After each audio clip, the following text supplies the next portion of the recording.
When I collapsed at home, my father said, "She's faking it." But when the paramedic called it in, he went pale. I remember the exact moment my body gave up on me. One second, I was standing in the kitchen, staring at a half-cut apple like it had personally offended me. And the next, the world tilted. My fingers went numb first, then my knees, then everything just dropped. I hit the floor hard. "Dad." My voice came out weak, barely louder than a whisper. "Something's wrong." From the living room, I heard the TV still blaring. Some game show. People laughing, applause. He didn't even pause it. "Not this again," my father called out, annoyed. "You always do this when you don't want to do something." My chest tightened. I'm not faking. I tried to push myself up, but my arms shook violently. I can't breathe properly. Footsteps. Slow, reluctant. He finally appeared in the doorway, arms crossed, expression already irritated, as if I'd inconvenienced him just by existing on the floor. "You look fine," he said flatly. I stared at him. Fine? My vision was blurring at the edges. My heart was pounding so hard, it felt like it was trying to escape my ribs. "I think I need a hospital," I managed. He sighed. Actually sighed. "You said that last time too, remember? And they said it was nothing. Anxiety. You just like attention." That hit harder than the fall, because part of me wondered, what if he was right? But then my fingers curled involuntarily, stiff and cold. I can't feel my hands. He hesitated, just for a second, then shrugged. "Lie down. You'll be okay." Okay? I was on the floor, barely conscious, and he walked away. I don't know how long I stayed like that. Minutes, hours. Time didn't make sense anymore. Everything sounded distant, muffled. My breathing got worse. Each inhale felt shallow, useless. That's when panic finally hit. Not the kind he accused me of. The real kind. The kind where your body knows something is very, very wrong. With shaking hands, I reached for my phone. It had slipped from the counter when I fell. Somehow, I managed to drag it closer. My fingers barely worked, but I dialed anyway. Emergency. The operator's voice felt like it came from another universe. "Emergency services, what's your location?" "I can't breathe," I whispered. "Please." Behind me, I heard my father's voice again, louder this time. "Who are you calling?" he snapped, walking back in. "Ambulance," I said. He scoffed. "You're seriously calling an ambulance for this?" The operator heard everything. "Ma'am, stay on the line. Help is on the way." My father rubbed his face in frustration. "This is embarrassing," he muttered. "They're gonna show up for nothing." I wanted to argue. I wanted to scream. But I couldn't even sit up anymore. My body felt wrong. Heavy, cold, disconnected. Minutes later, the sirens came. And suddenly, everything moved fast. 2 paramedics rushed in, their energy completely different from his. Focused, urgent. "What's going on?" one of them asked, kneeling beside me. "She's overreacting," my father said quickly. "Probably anxiety again." The paramedic didn't even look at him. "Ma'am, can you hear me? Stay with me." He checked my pulse. Then his expression changed. Fast. "Pulse is irregular," he said to his partner, "and weak." My father shifted. "Well, She does that sometimes. Sir, please step back, the second paramedic said sharply. They hooked me up to monitors. Oxygen mask. Cold air rushed into my lungs, but it didn't feel like enough. The first paramedic stared at the readings. Then he froze. I saw it in his eyes. That moment. The shift from routine to serious. He grabbed his radio. I need to call this in, he said, voice tight. And then he said something I couldn't fully understand. But my father did. Because right behind him, I saw his face. And for the first time in my life, he looked scared. Before we continue, tell me, what time is it for you right now? And where are you watching from? I'm curious to know. I couldn't hear everything clearly, but I caught enough. Possible cardiac involvement. Unstable. We need to move now. Cardiac? My brain struggled to process that word. Heart? No, that didn't make sense. I was young, healthy. At least, I thought I was. Wait, what are you saying? My father's voice cut in, sharper now, uneasy. She's fine. She was just talking a second ago. The paramedic didn't even hesitate. Sir, your daughter is not fine. Something in his tone made the room go quiet. Heavy. Final. They lifted me onto a stretcher. My body felt weightless, like it didn't belong to me anymore. Stay with me, the first paramedic said, keeping his eyes locked on mine. What's your name? I told him.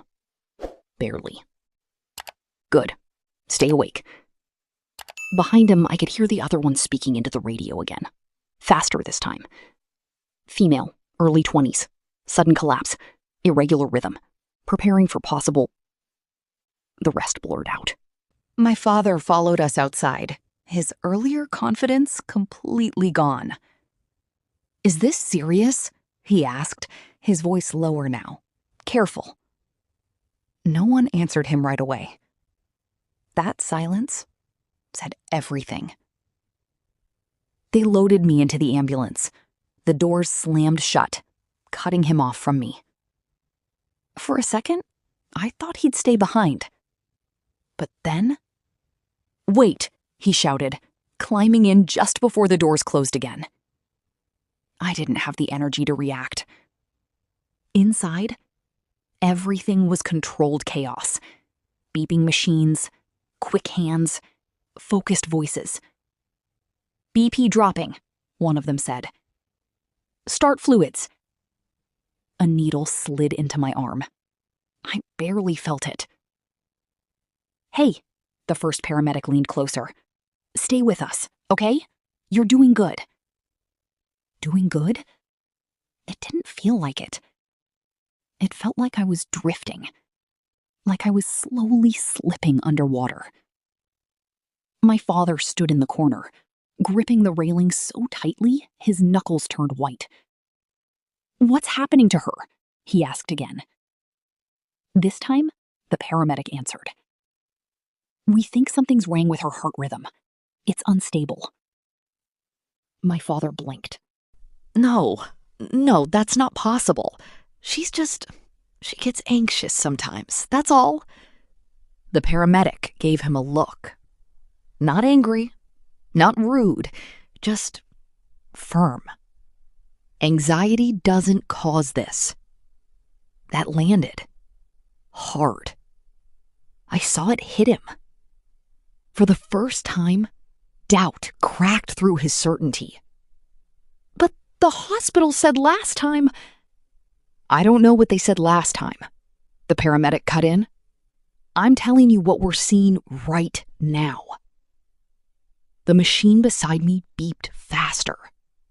Sharper. Louder. Rhythm's getting worse, the second paramedic said. Prep, just in case. Just in case?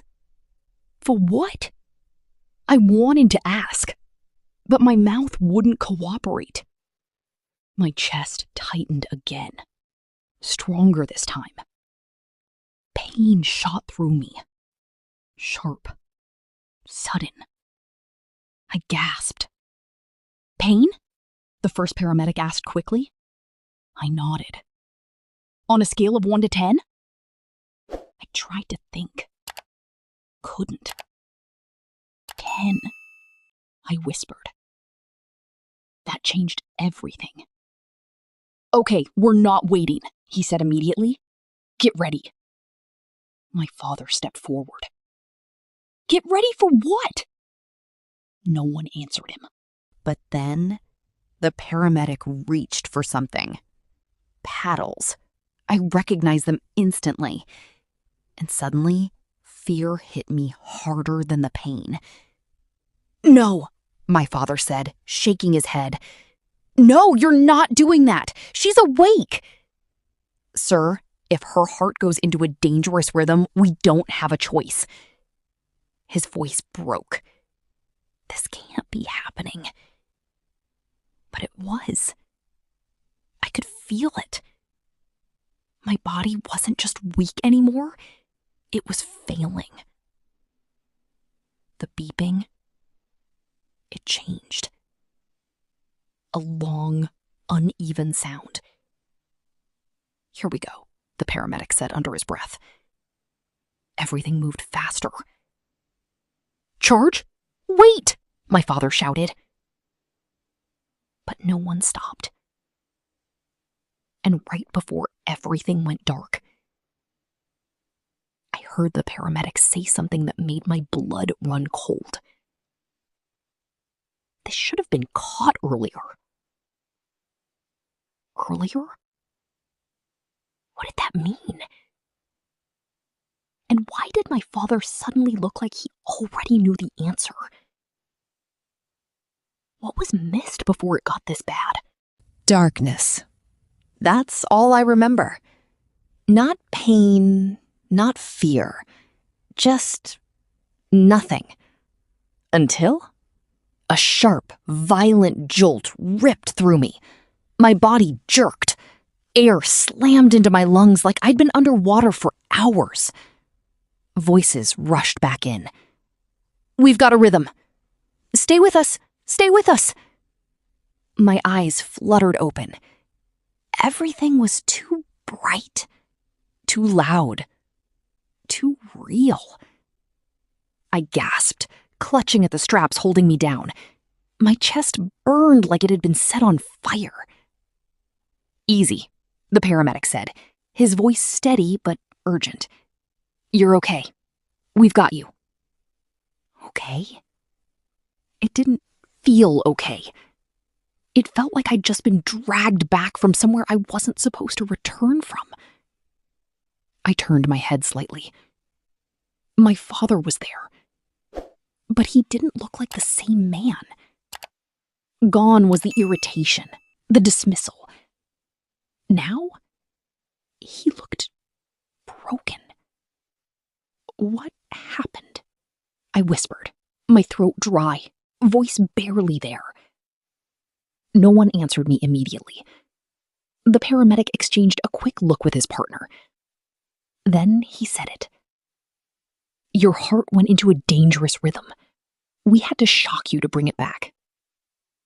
Shock. My mind tried to catch up. You mean,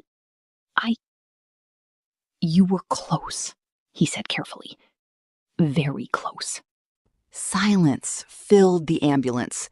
Heavy. Unavoidable.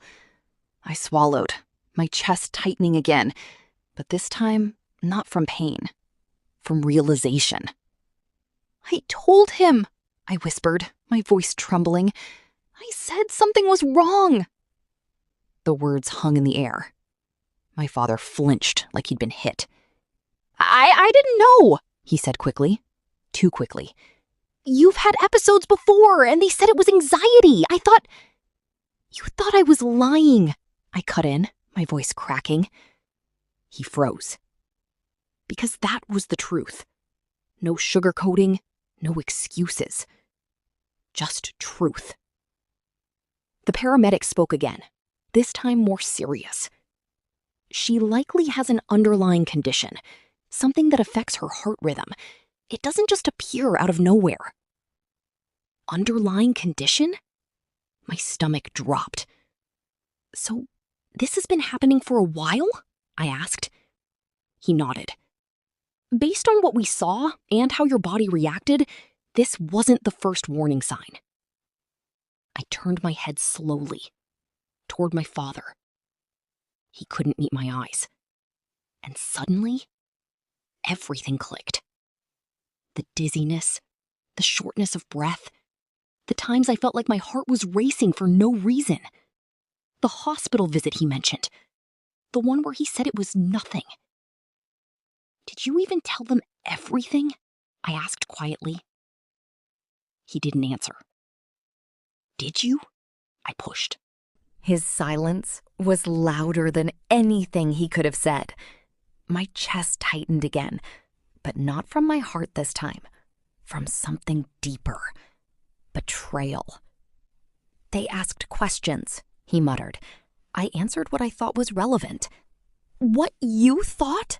I snapped, finding strength I didn't know I had. It's my body! I didn't think it was serious. That's the problem, my voice broke. You never do. The ambulance slowed. We were arriving.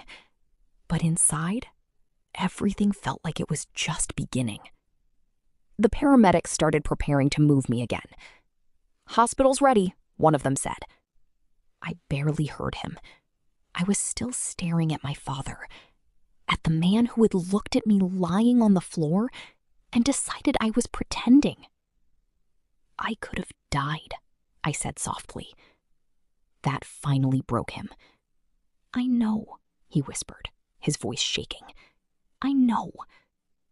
But knowing now didn't change what happened. Didn't change the fact that when I needed him most, he didn't believe me. They opened the ambulance doors. Bright hospital lights flooded in. As they rolled me out, I kept thinking about one thing. Not the pain, not the fear, but the question I couldn't ignore anymore. If someone can ignore you when your life is on the line, what does that say about them? And more importantly, what does it mean for your future with them? Because surviving was only the beginning. So tell me, after everything that happened, would you give him another chance? And if this story hit you even a little, don't forget to like and subscribe. You never know which story might change the way you see someone close to you.